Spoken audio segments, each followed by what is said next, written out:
Hi everyone, it's Peter Kerr from Daydream Nation, and I've got Tim Durling from Tim's Vinyl Confessions. How are you, mate?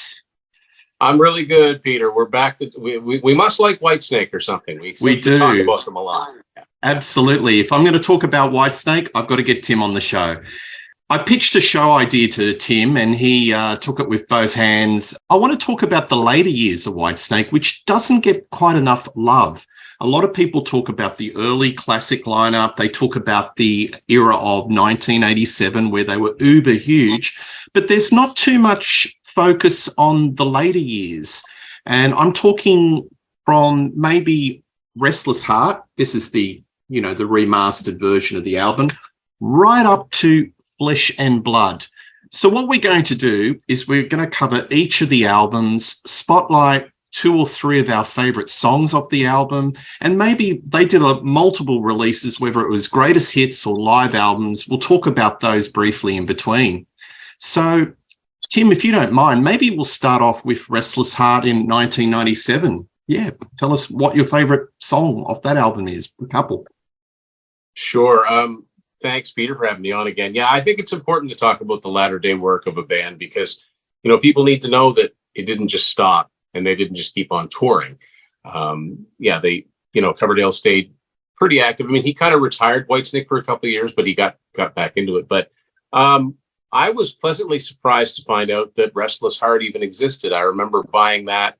I sent away for that from some mail order place this is pre-internet for me, but it's some mail order place that used to be inside of Metal Edge magazine or something like that. And I ordered Restless Heart on CD from Japan. And I also got Y&T Endangered Species, which it was getting to that era where the bands that I liked, I wasn't going to find them in my local record stores. Just wasn't going to be that way. So I originally got the CD with the Japanese cover, with the Hugh Syme cover, and it had some bonus tracks on it.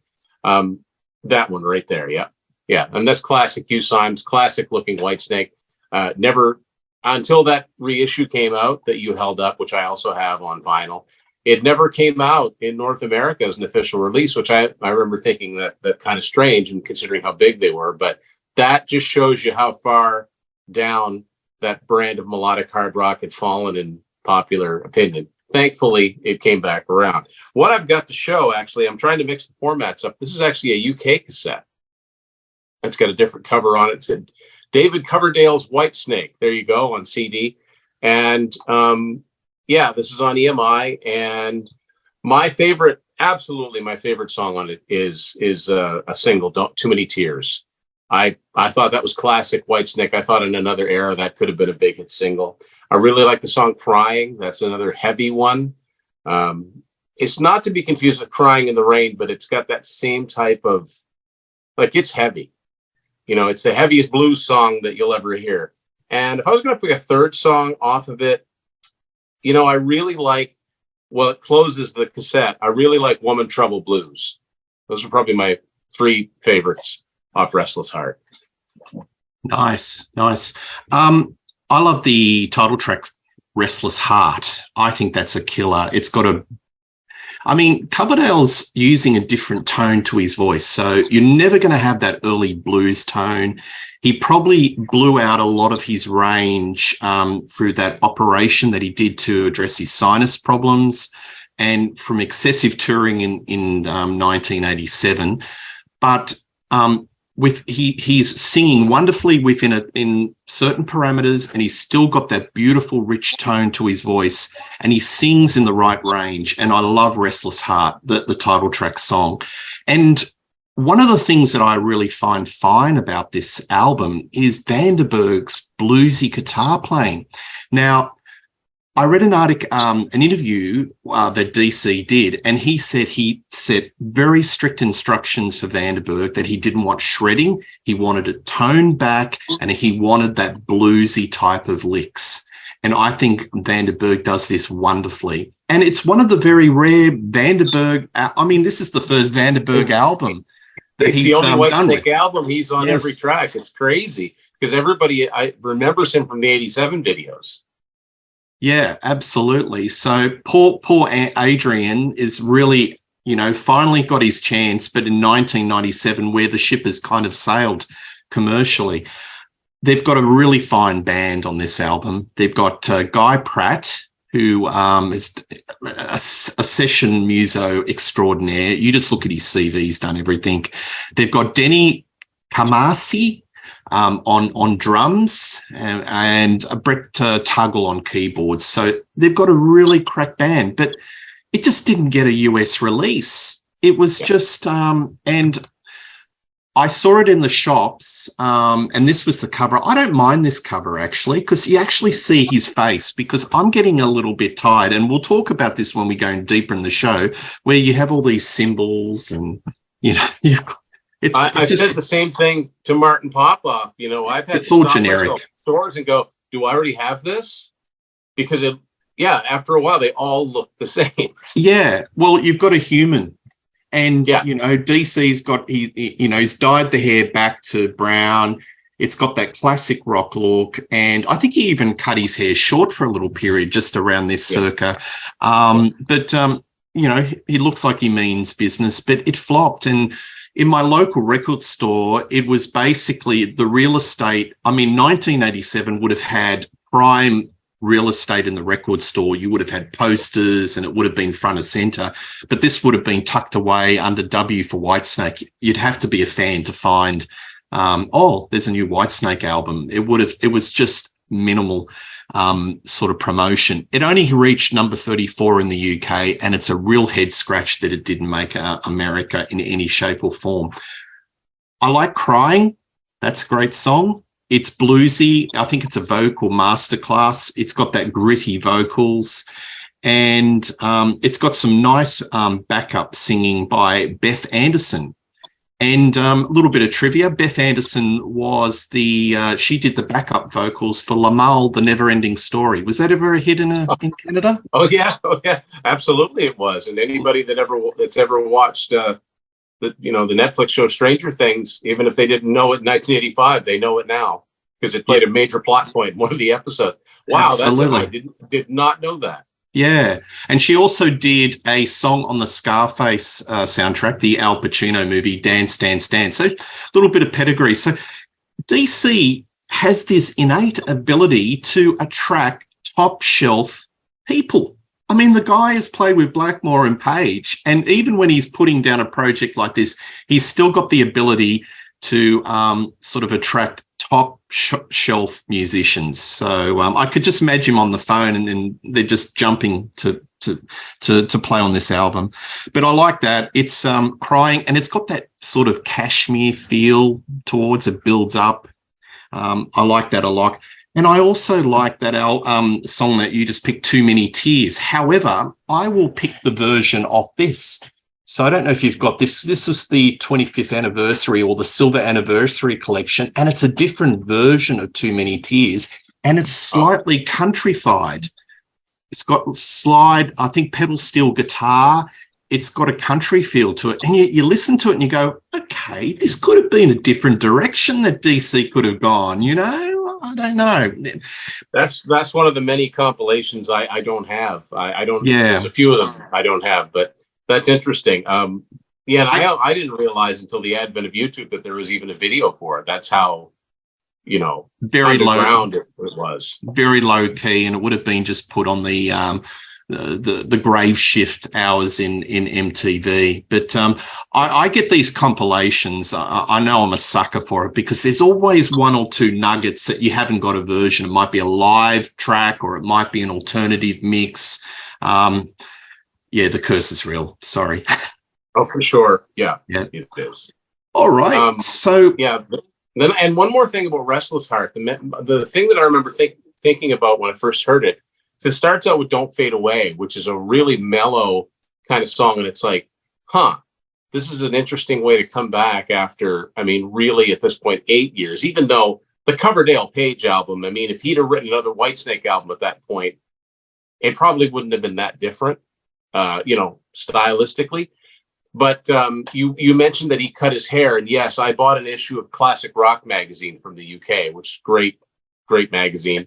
I think a lot of those guys now have Rock Candy magazine or right for that, which is so great. But it was front and center. It was covered picture of Coverdale with kind of the way he looks now, much shorter hair. Yes, he's gone And back. back to its natural color.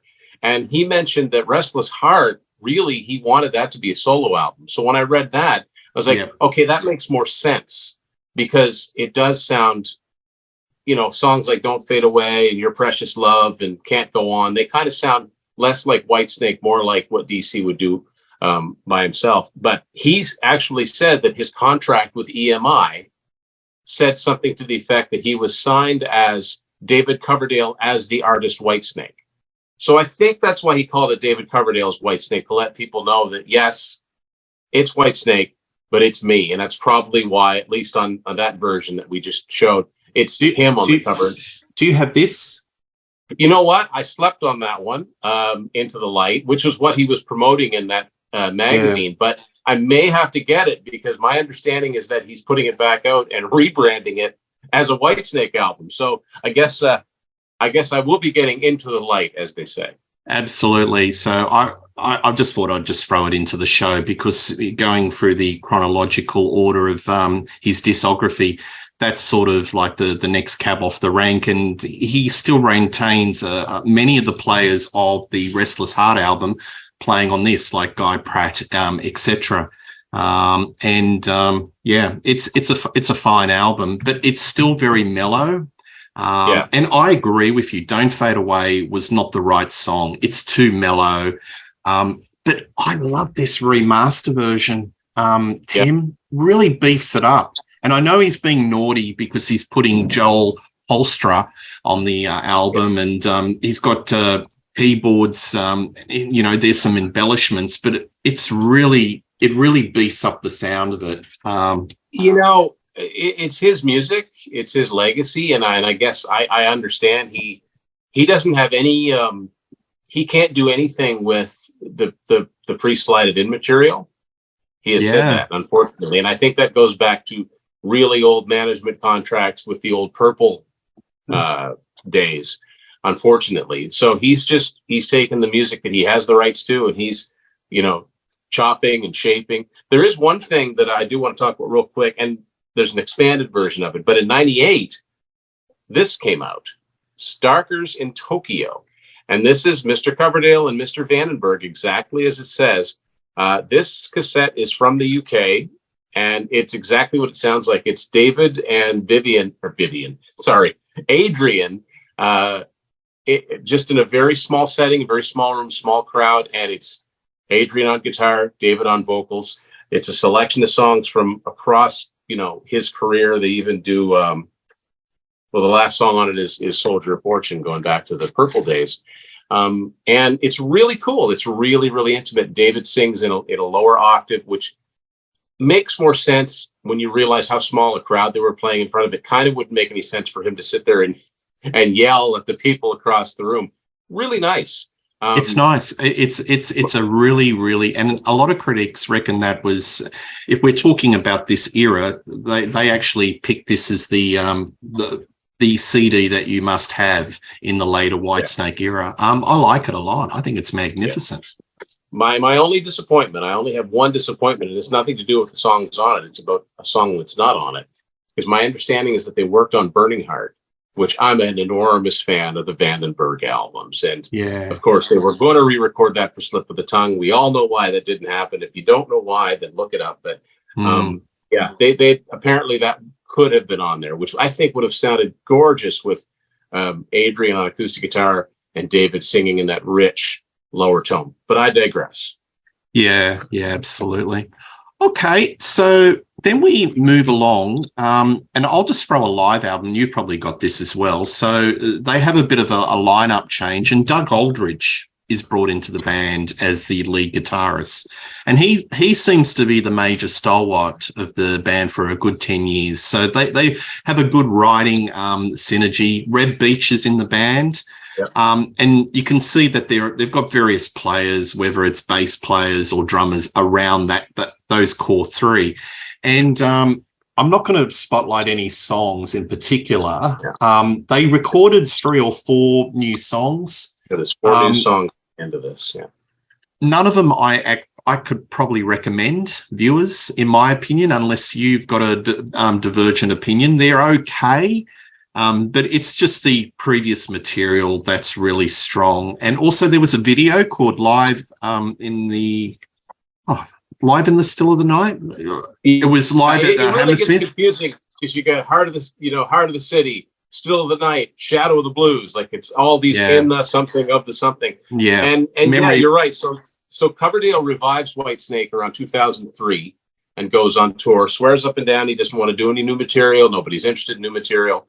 But testing the waters, yeah, he puts together a great band. And I remember, my good friend Matt Phillips, who, Matt, Matt bought the DVD. And I went down to his place and we watched it. And Matt he kind of bought it on a whim because he didn't actually own any Whitesnake at that point. I was the big Whitesnake fan. But I hadn't heard Coverdale sing in years, so I didn't know what to expect. And he is on fire it's a slightly different, is it the same show or is it the same tour? I'm not really sure. Yeah. Well, I think this is slightly different. I think that video came out earlier because there was actually a CD that came with it.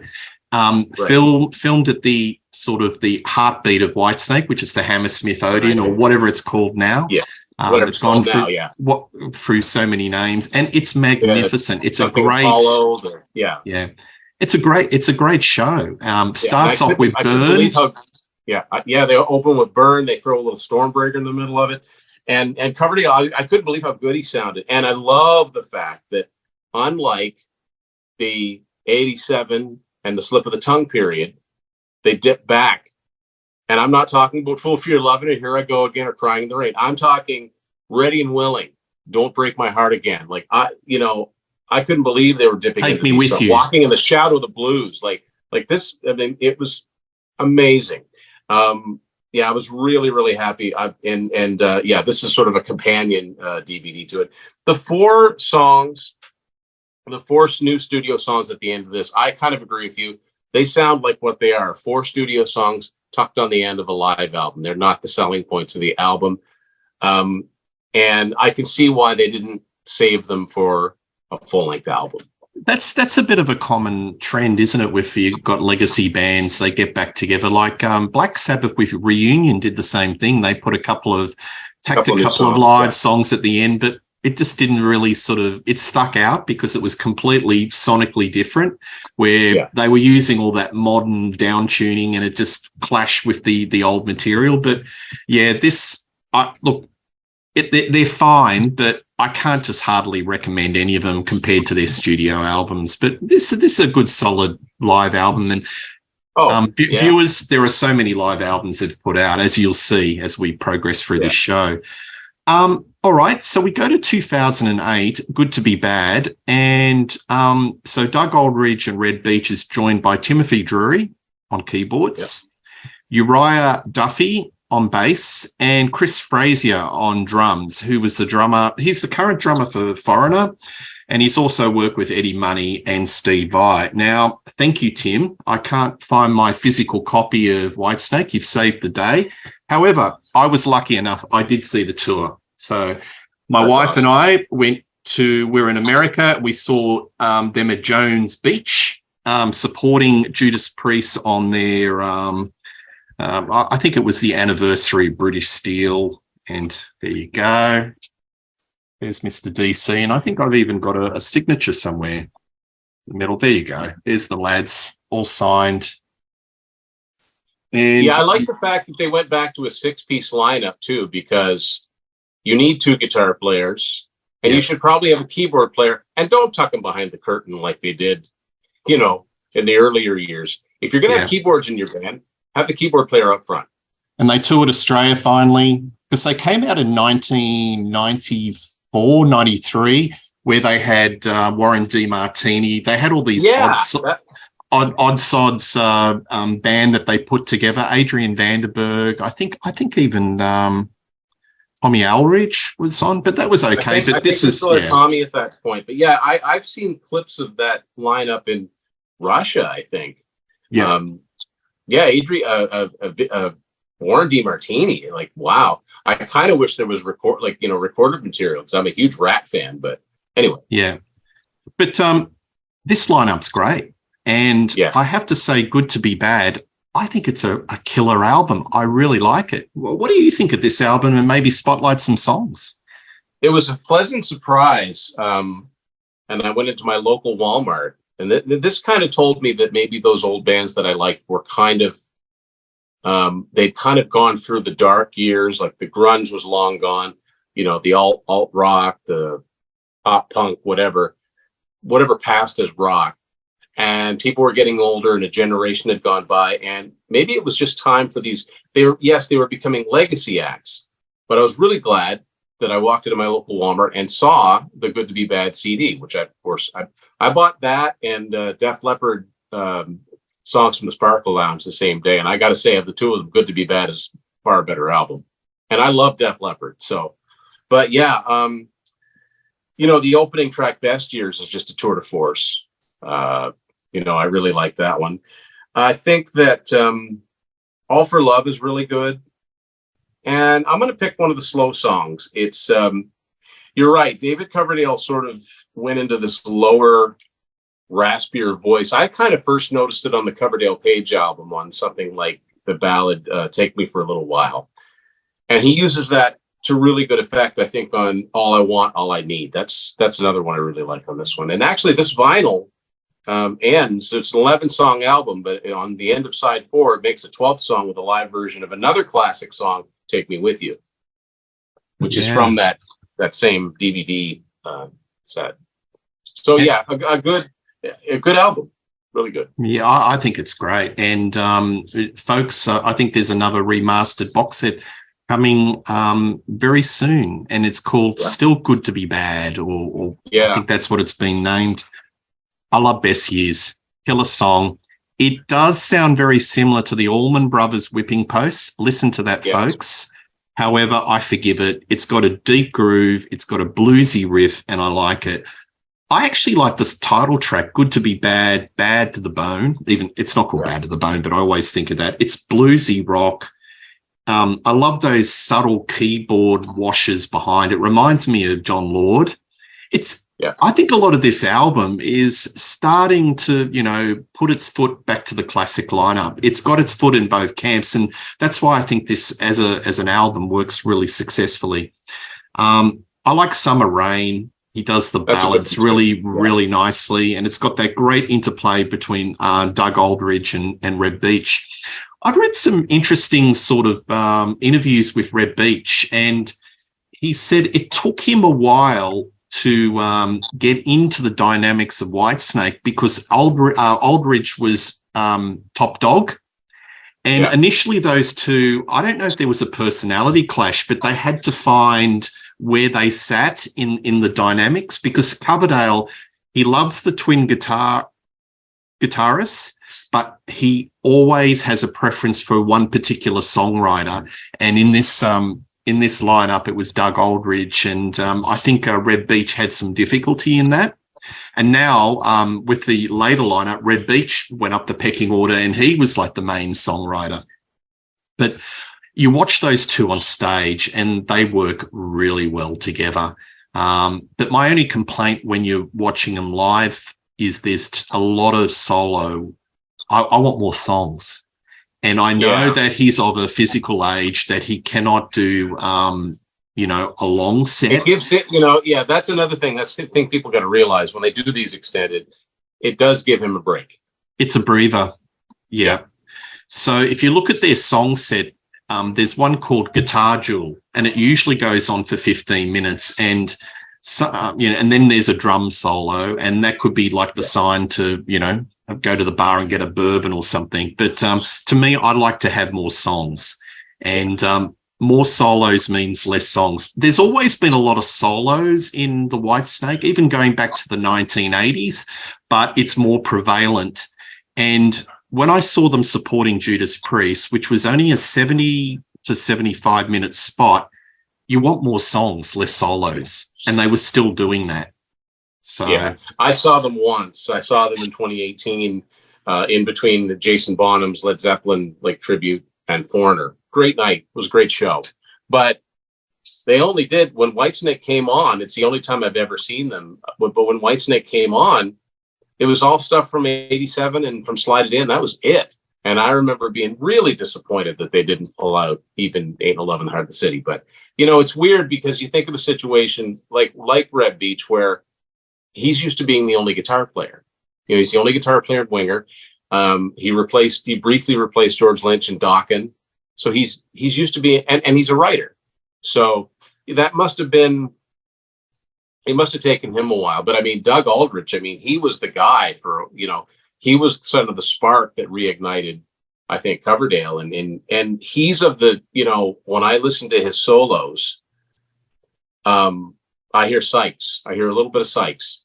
And I think that, you know, in that 2006, 2008, when Coverdale got that 6-piece band, even though there were a few interchanging members, it was a good combination of the Whitesnake that the whole world came to embrace in the late 80s.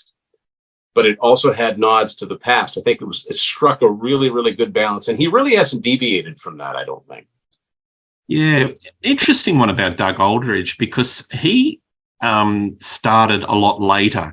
If he started in the early 80s, he'd be up there with the guitar heroes. But because so, yeah. his career started much, much later, then, you know, he doesn't sort of get the accolades. He was sort of like the second generation from those Sunset, you know, from your George Lynch's and your J.K. Lees.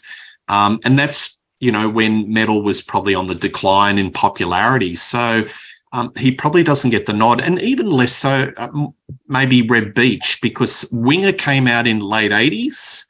If Red Beach was, I mean, he's a sensational guitarist. He's technically, you can't fault him. He is a shredder par excellence.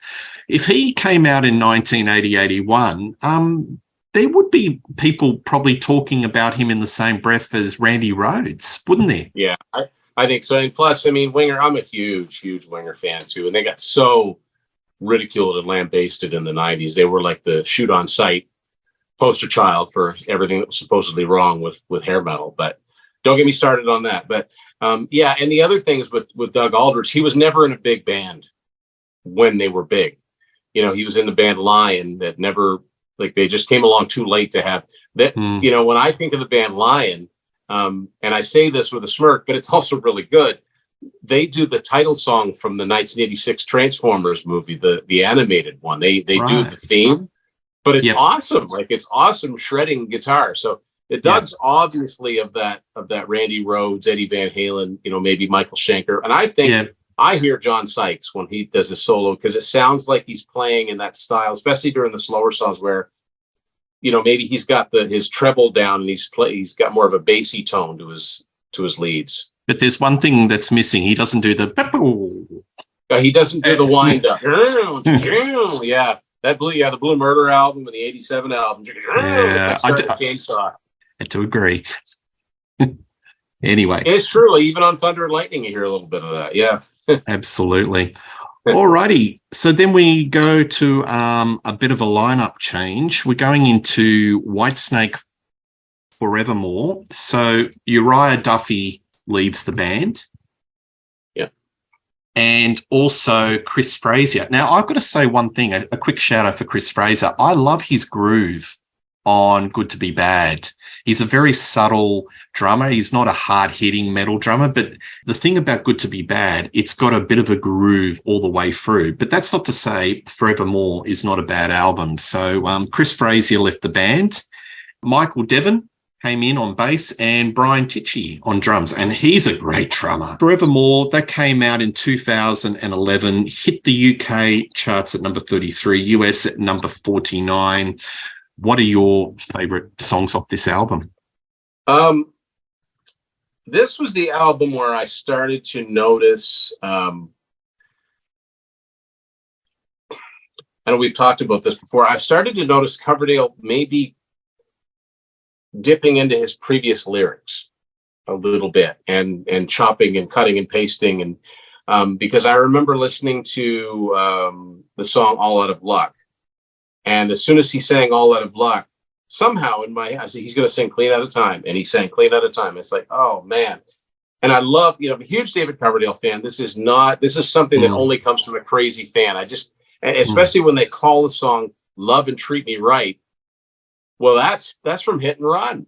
That's where my mind goes. So it's like he's taking these, anyway, people have said to me, Tim, what does it matter? Coverdale was never known for his lyrics. I'm like, I guess it doesn't matter. A song I really like on this, it's really poppy, is I Need You, Shine a Light.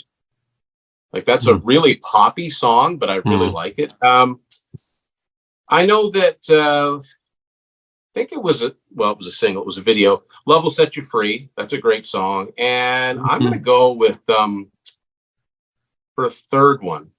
This isn't one I listen to as much. I think I'm going to go with the title song, last song on the album. Yeah. And oddly enough, just real quick, it's Brian Tichy on drums here. I saw Brian Tichy on live playing with Foreigner in 1998. But when I saw them in 2018 headlining over Whitesnake, it was Chris Frazier on drums. So I've seen both of those guys that have been in Whitesnake with Foreigner. Yeah, well, Brian Tichy and Michael Devon are two examples of star players, but probably built in the wrong times. Like what I'm saying about Aldridge. If they came out in the early 80s, we'd be talking about, if we were putting a fantasy band together, then Tichy would be right up there with all the metal drummers. But wrong time, wrong place. This is another version of the album. I got the Classic Rock magazine, which, sorry, can't find, but this was attached. They had a special Classic Rock where you bought the magazine, you got the CD, and it's exactly the same. It's sort of like in a cardboard format. Yeah, I have the self-titled, when the self-titled Def Leppard album came out in 2015, I got that version first. I think they did one they've done it a few times. I know they did one with Rush Vapor Trails. I don't have that one, but yeah, it's cool. It's cool to do that. Yeah. I like All Out of Luck. It's got a great funk opening. And he's got his voice is getting really gravelly. It's sort of like Rod Stewart on steroids, but he's still got that emotional feeling and tonality in the song.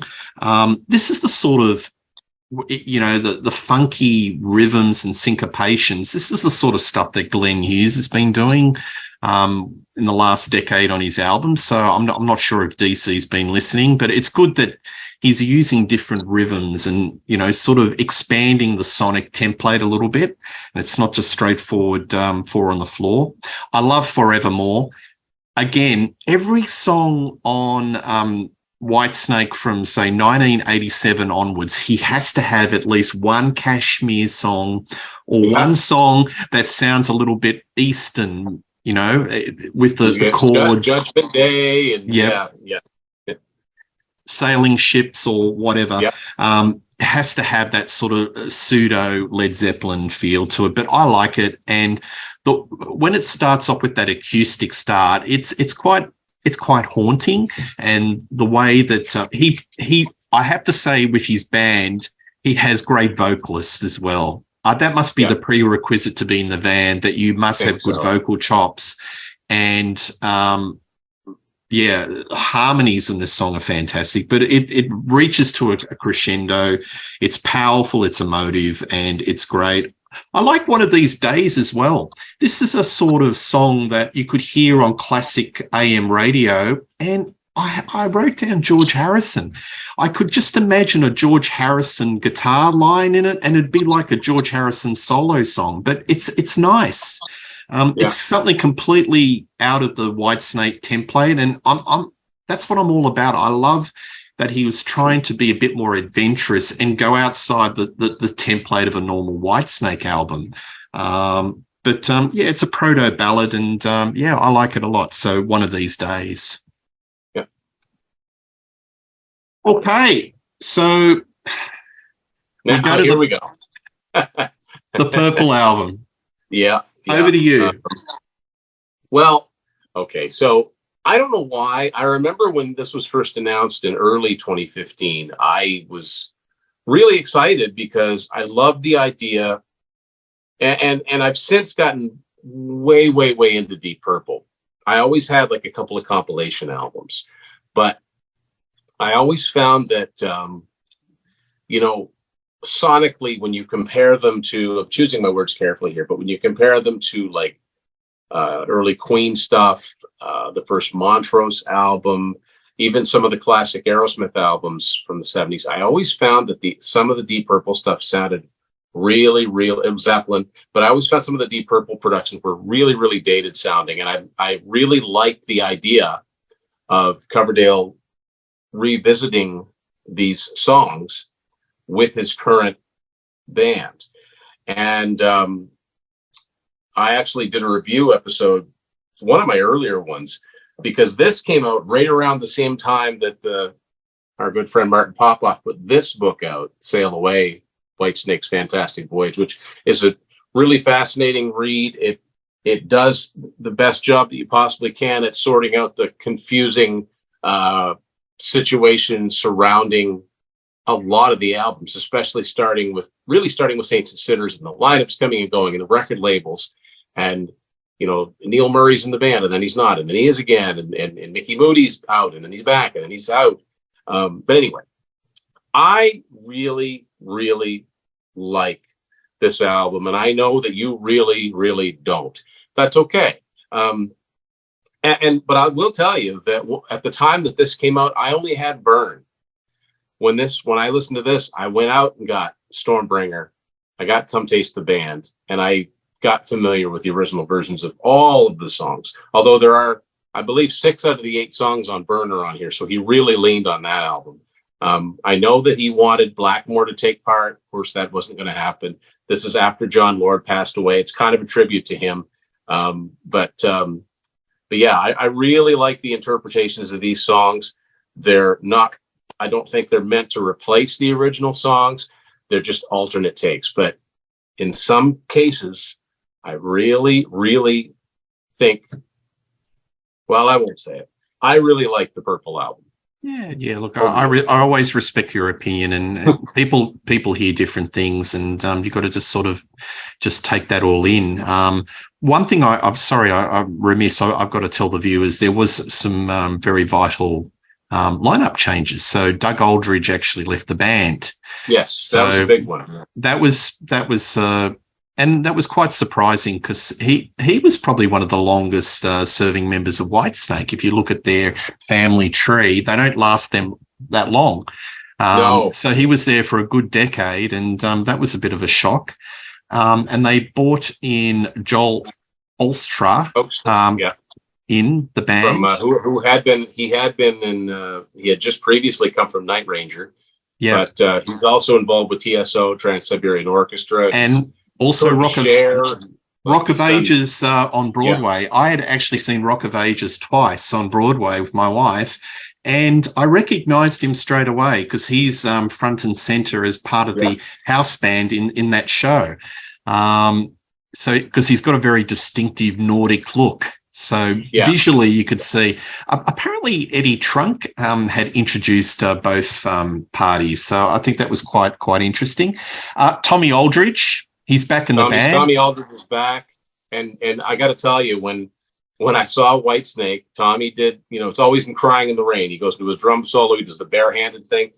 Tommy's older than Coverdale. I mean, and I think when the time I saw him, he was 67, 68 years old, and he was just playing like a champ. Like, I couldn't believe how good it was. And he's got a distinctive sound when he goes into his drum fills. I can't mistake them for anybody else. And it just felt like he's part of the Whitesnake family, and now he's back. It made sense for him to come back at this point. What's he on? He is just a dynamo on the drums. I'd like to know what he drinks every morning for breakfast. It's incredible. Okay, folks, I don't like the album because my heart is attached to the Purple albums, and some of these songs I don't know, sonically I'm attached to the warm analog versions of those songs where the songs are allowed to breathe. This album's overkill to me. There's too much shredding. It's not subtle. It's overboard. And I've tried. when I heard that this was going to be his project, I thought, okay, that's interesting, because I always like artists reinterpreting their work in a good way, not doing a verbatim version so they get the rights back. Yeah. Like picking other artists like Taylor Swift, or did Def Leppard redo one of their albums? They did a couple of songs before they were able to successfully negotiate with Universal. I think they did Pour Some Sugar on Me and Rock of Ages for Spotify. But Kiss did it on the Sonic Boom bonus disc. Journey did it with Revelation. I think Foreigner did it. And I get it, because if somebody wants to license a song, okay, here you go, use this version and we make more money. I get it. But he definitely didn't do that here. He completely reinterpretation. So they couldn't get Richie Blackmore out of Castle Wolfenstein, because apparently he's impossible to contact. You have to get through Candace Knight's mum, who's his manager, and it's like basically carrier pigeon. And there was some sort of sniff that before Lordy died, that they were going to actually do a version of Mark III Deep Purple, which I would have killed for, but was not to be. So I don't like the album. It's a bit overkill. But, if I had to pick two songs, Burn and Stormbringer, because they do it so well live. And I actually did buy the live album that comes out of this. You can tell that DC's vocals are a bit rough and gravelly, but I like this. I don't mind it for what it is as a live document, better than the studio album. It's fine, but it is what it is. So it did a fairly successful tour of America. And folks, if you want to have a shiver up your spine, see DC do finally get Glenn Hughes on the stage and do You Keep On Moving. It's actually quite emotional. Two buddies, and vocally they're just toe for toe. They're going really well. It's a great version of that song. Glenn Hughes, it's a miracle. Not only can he sing as well as he can, it's a miracle he's alive. That guy was not good to himself. So the fact that he's got like this bulletproof voice. Yeah. There is one thing that came out of Blackmore not getting involved, and it's that it enabled them to do songs from Come Taste the Band, because Richie Blackmore was never going to touch something that he hadn't played on. And my favorite song on the Purple album is actually one of the bonus tracks. It's Coming Home. I really like the sort of Thin Lizzy-esque guitar, twin lead guitar they added to it. I think they almost completely transformed the song into something else. I like the original version, but I really like the supercharged, because it's a rocking song that starts off Come Taste the Band. I love their interpretation of it on this album. The fact that they didn't put it as part of the main album kind of confuses me. I love what they did with Sail Away. They turned it into an acoustic song. It's got a little elegy for John in the middle of it.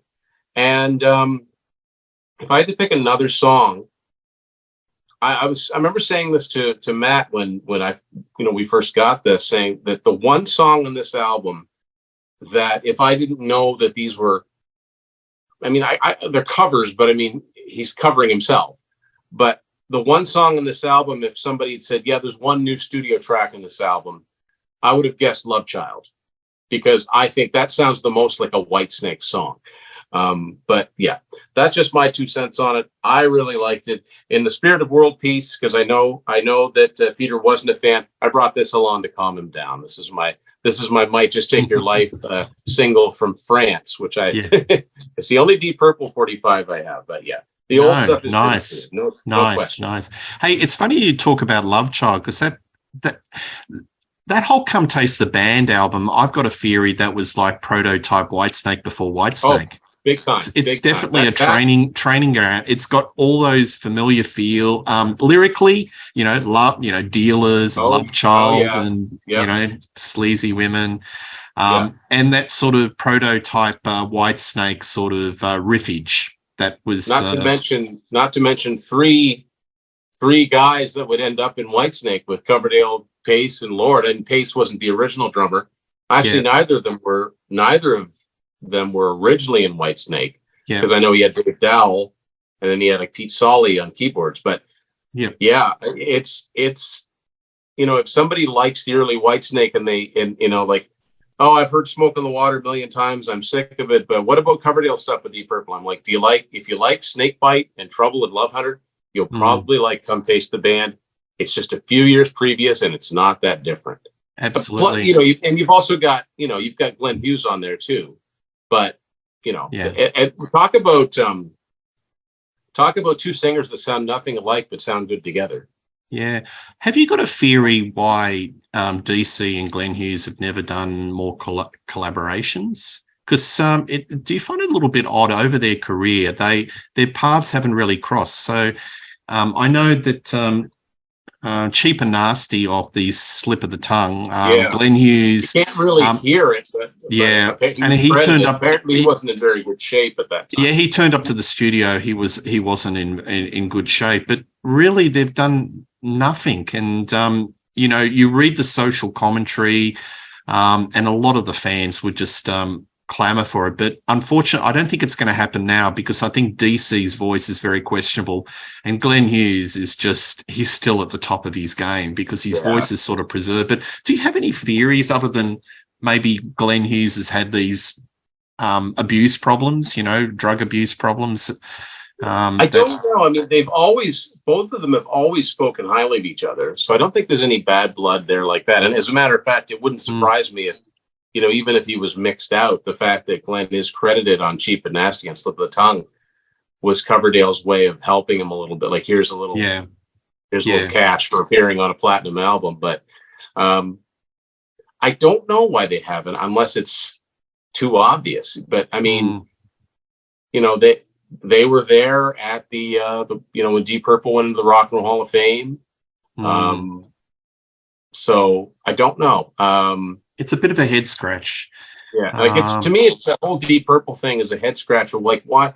And not just Deep Purple, but if you listen to interviews that Joe Lynn Turner has gave, like, apparently Rainbow was this close to reuniting at one point, but he ended up, Blackmore ended up not doing it, so they ended up going with his son Jurgen Blackmore, and they called it Over the Rainbow. But then Richie puts together this all new lineup of Rainbow that never played together before and puts out a live album. So I don't know. But as far as Coverdale and Hughes, I don't know. Even just what I just said, the fact they never recorded an album called Coverdale Hughes. Just don't even call it Whitesnake. Just two guys doing an album. I think it would have been really good, but maybe it's too late. Yeah, well, Turner did do a couple of albums with Glenn Hughes, and they're mighty fine. I might do that on another show one day. But have you got the Hughes Turner project? Those albums? They're worth getting. Track of all of the splinter groups, but it's interesting because you got those two guys that have that shared history with playing with Blackmore at various points. Yeah, absolutely. All right, getting back onto the Whitesnake, we've come to the Flesh and Blood album, which is their last album. And there we go. Yep. I did a review of this when it came out. 2019. Yeah. So this hit the UK number 7, top 10. In the UK and US 131, and they did a bit of a tour of the world. They toured Australia with the Scorpions as a co-headlining. So what do you think of this album, and what are your spotlighted tracks? I quite liked it. I gave it a pretty good review when it came out. I really like Heart of Stone, which it's a very Crying in the Rain-esque song, but what I like about it is that Coverdale is picking his spots. He's singing very low in the verses. And like you said, and I've said the same thing about Lou Gramm, these singers that lost so much of the top end of their range, but they just can't help but have that soul, that bluesy, unmistakable feel in their voices. And he's got that in Heart of Stone. I really like Gonna Be All Right, the second song. It's kind of got a laid back chorus, but I really like it. And And actually, another one of the songs I really like, I think, look at the vinyl here. I think it might have been a bonus track on the CD, but it's an acoustic song called "After All." I think that's a nice little kind of little ballad. But Yes. but a good, same lineup. The lineup's the same here. But yeah, a good album, and if this ends up being the last full length Whitesnake studio album, I'm cool with that. But here we're really getting, doesn't that look like the greatest hits? Yeah, it Or does. any number of, any number of compilations. That's like Forevermore. it's like it's got the That's crest on greatest it, right? hits. Yeah, it's just different colors, right? Yeah, then live. Yeah, like it's crazy, but hey, yeah, I know, I quite liked it. Yeah, I like "Trouble Is Your Middle Name." Yeah, It's a cheeky lyric. I think that sums up the later Whitesnake. Cheeky lyrics. It's got attitude. It's got sort of very familiar chord progressions, but Coverdale's in fine form. Even though you know that there is some deterioration in the vocals, you forgive it, and it's in a lower register. So he's going for that lower, gravelly kind of but Rod Stewart type tone. Yeah, I'm okay with that. Like, as far as I'm concerned, I don't get to see a lot of concerts now. Keep punching out the studio albums. Like, and they're well. And the other thing about it is that from Good to Be Bad on, they're all, more or less self-produced. It's him and what does he call it? The something brothers. The just producing the album. Yeah, the Fabulous Brothers. Yeah, and they all sound really good. Like they're well produced. Great guitars are front and center. The drums sound great. It's usually DC and the lead guitarist, so it was whether Dog Aldridge or whether it's Red Beach, and Mark McIntyre is the. A lot of people have actually complained about it and said that the sound is very compressed because it's done on Pro Tools. To me, it's fine. Does it have that warm analog sound of Ready and Willing and Come and Get It? No, but that's just the way. A lot of modern rock is done, and I think it's on a limited budget. I might get a lambasted for saying this, but I think all of them, to my ears, sound better than the 1987 album, because the 1987 album has a smothering, heavy production. I love the album, but the production is so in the red. Well.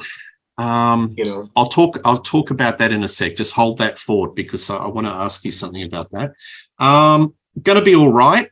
It's got the Eastern chord structure. Yeah, there it is. It's not his strongest vocal, but it's different, and I love it where he's experimenting and he's experimenting the sonic template a little bit and being a little bit adventurous.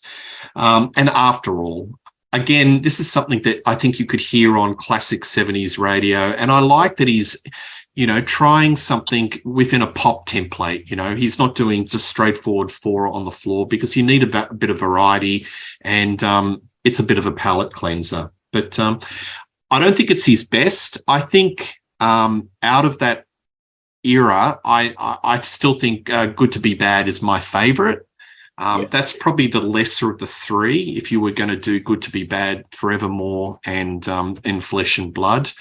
What about your views? I like Flesh and Blood more than Forevermore, but I agree Good to Be Bad at the top. But I think he's the stuff he's putting out, it's all really good, and it's not phoned in. And it always sounds good. He's like like you said, he's always got the top-notch musicians, and he's continued to, in between those studio albums, mine his back catalog. Because when did this come out? 2018. Here's Whitesnake Unzipped. Now, CD 2 of this is actually that Starkers in Tokyo we were talking about. But this also has some songs from 2008 called Starkers in New York, and it's got Unzipped in the studio, the love songs. And I think this is the first time where he's starting to incorporate songs from Into the Light into the Whitesnake canon, because what is on here? All the Time in the World, I think, is from Into the Light, or is that Wherever You May Go? So yeah, he's starting to dip into that a little bit. I picked this up. It was I saw it in the store. I was like, oh, I don't have that, so I picked it up. Do you like it? It's nice. Yeah, there's a lot of material on here, and there's a lot of repeated songs. So oftentimes I'll just put in the single Starkers in Tokyo CD because I really like I said, the starkness of it. It's acoustic guitar and vocal, and that's it. Do you think it's for fans only, or for the casual listener? Would that be something worth picking up? I think you'd have to be a pretty big fan to pick it up. Fans only. Even songs that you would know, they're not the way you know them. Yep. Okay. All right. So I just mentioned about the 1987, and you said it. The sound, you don't like it. The sound of it. So the greatest hits, if you've got it nearby, maybe prop it up. So I've got it there. I didn't get that one out because it. Okay. I think of that as from '94 and predating. Yeah. Well, but he's recently He recently did a remastering of the greatest hits, which was covering the Slide It In 1987 era and a smattering of other of the more recent ones. And I can tell you, the mix on the 1987 material is sensational, and it just sort of what if the whole album sounded like that. No gated drums. It sounds organic. It sounds live. It sounds vibrant. So, sort of did the same thing on the trilogy of these albums too. The songs from that album, the rock album, Love Songs, and the blues album, which all came out bang, bang, bang, one after the other. I recommend it, folks. Get them. They're great. These, now, like you were saying, these I would recommend to a casual fan. Yes. Because you're getting extra good versions, and the arrangements are like, say, Here I Go Again, or Is This Love, or Loving No Stranger. It's songs as you know them. And if you're a casual fan, you're probably not going to notice the differences. It's just going to sound really good to you. Yep. So the biggest complaint about 80s music and listening to it now is the gated drums, and a lot of the production bells and whistles that just don't stack it now. They sound artificial. And by removing that layer, that sheen, and making it a bit more raw and grungy, in the real sense of the word, it's a great listening experience. And I would love him to do the whole 1987 package, maybe in 2027. Nothing, for their anniversary, they'll just do this is the stripped back version of it. Yeah, I'd love to hear that. Yeah, I'd love to hear that.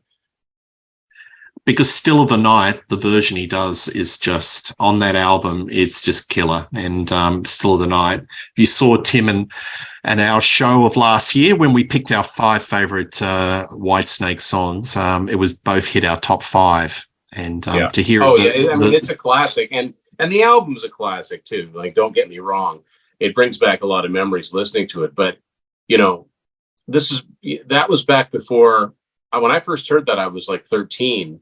And, I didn't realize you don't sit behind a drum set and have it sound like it's not, this doesn't sound like that.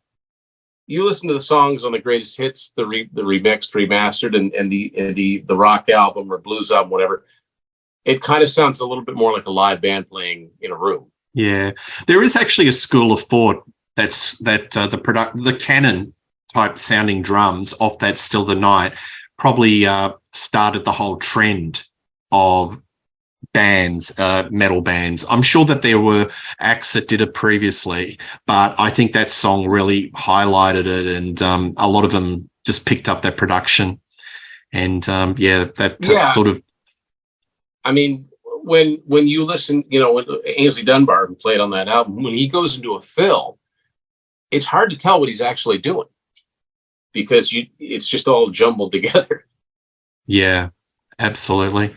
Well, I guess we'll wrap up the show, Tim, but maybe some final thoughts of where do you think Whitesnake, where are they now? What do you predict will happen? My understanding is that they cancelled the tour. There was a lot of illness. So they were in the midst of COVID in Europe. And I was reading some stories that DC's vocals were kind of hit and miss. I was reading a lot of bad stories. So they started off in the UK, and then they were going into Germany, and apparently Tommy Aldridge fell sick, and they had to cancel a show. And apparently that's just really rare for Tommy Aldridge to actually not even stump up and sit in the stool. And eventually it just got basically abandoned. And the latest interviews with DC saying that don't hold your breath. So I don't know. What's your take on what's going to happen with Whitesnake? Like I said, I saw him in 2018, and I was really glad I never thought I'd ever get to see Whitesnake. Yep. And it was hit and miss. It was hit and miss. You really noticed the other players in the band were singing a lot of the parts. And, in Crying in the Rain, where it's those stabs and it's just him singing by himself, it was rough, But having said that, at the same time, he's up there twirling the mic stand. He's doing the stage banner. He's David Coverdale, the rock star, But at a certain point, and it's got to be a tough crossroads to get to in your life, the thing that you've been known for doing, you can't do it anymore.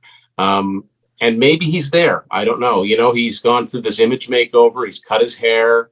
It's maybe he's concentrating like the Good to Be Bad. Maybe he's concentrating on these reissues. I know that he was really hoping to be able to do something with the Coverdale Page material, and now it doesn't look like that's going to happen. Although, as long as he and Jimmy are still alive, I don't see why it couldn't eventually come out. I'd love to hear unreleased material from those sessions because I really like that album. Yeah, that's I hadn't heard that. Can you please explain? Have you heard something that? Well, it was supposed to be a deluxe. Well, now it's believe it or not, it's 30 years since the Coverdale Page album came out. There was supposed to be a deluxe reissue and vinyl and unreleased songs, and I don't know if communications broke down between his camp and the Page camp. But now he's coming out and saying it doesn't look like it's going to happen. But I kind of take those things with a grain of salt. And the best example I can give you is that, I don't know, 5, 6, 7 years ago, there was a story that came out that said that Kiss were going to put out a deluxe version of Creatures of the Night. And Tommy Thayer was in charge of gathering material. And he said, we just can't find enough material, so it doesn't look like it's going to happen. And last year it did. So who knows? I think there are going to be a lot more reissues. I would be perfectly fine with some archival live stuff, like what Kiss are doing with these soundboard recordings. Like, I'd love to have a well-recorded version of that band with Warren DeMartini, like that weird, different lineups of the band. It'd be cool to have something from, the Saints and Sinners tour. Stuff that hasn't been widely out there, or an official version of the Castle Donington performance in 1983, where Posey was on the drums. You had Mel Galley. I've got it on VHS. It was an official release on VHS. I've got a bootleg version on DVD, but it's never had an official version. Remaster it, put it on Blu-ray. That would be fantastic. And apparently there is some film versions of the Hammersmith Odeon in 1980 floating around. So that would be so incredible. There is, it's funny you mentioned that. There is a concert, and I reference Kiss because it's an easy one to make, but there were a lot of concerts that you'll see footage of from Largo, Maryland. And the reason for that is because they had in-house recording. So there's actually, I think it's about 50 minutes long footage of Whitesnake playing in Maryland in 1980. Yeah, I've seen it. Yeah, Jeff Rotal. It'd be really cool to see that full show. Fix the video quality, sync up the audio. That's the stuff. It's stuff that it's not reissued versions of things I've already got. Something I don't have, I'm all for it. I'm all. Yeah, let's have some more of it. I agree. Now, as DC is a recording artist, I've got this theory in my head that he could still put out some music, but you got to have music that tailors to what his vocal capabilities are. If he's on the premise that he still has vocals at the moment, because he had some illness. He had some illness, and we don't know the story. And by him saying that don't hold your breath for Whitesnake getting together, maybe he just can't do the Tarzan vocals anymore. But get a producer like Rick Rubin. I'm just picking him because Rick Rubin is a specialist in later heritage acts. Look what he did with Johnny Cash. Look what he did with Neil Diamond. Bring DC in to the studio and do a bluesy, I'm talking like Robert Johnson, Muddy Waters, acoustic, sing to that local gravelly range. That would be beautiful, because DC's got a great bluesy voice, whether it was in the late 70s, early 80s. I know he went through that heavy metal stage, but tonality, he's still got that, even that in that gravelly range. I think he could do a really good blues sort of album, but he just needs somebody to push him into that direction and give him confidence that he could do that. But that's something that I'd like to see, but it won't happen. But it's just a fantasy. It's very possible, like a full-on Whitesnake album followed by a tour. I think those days are over.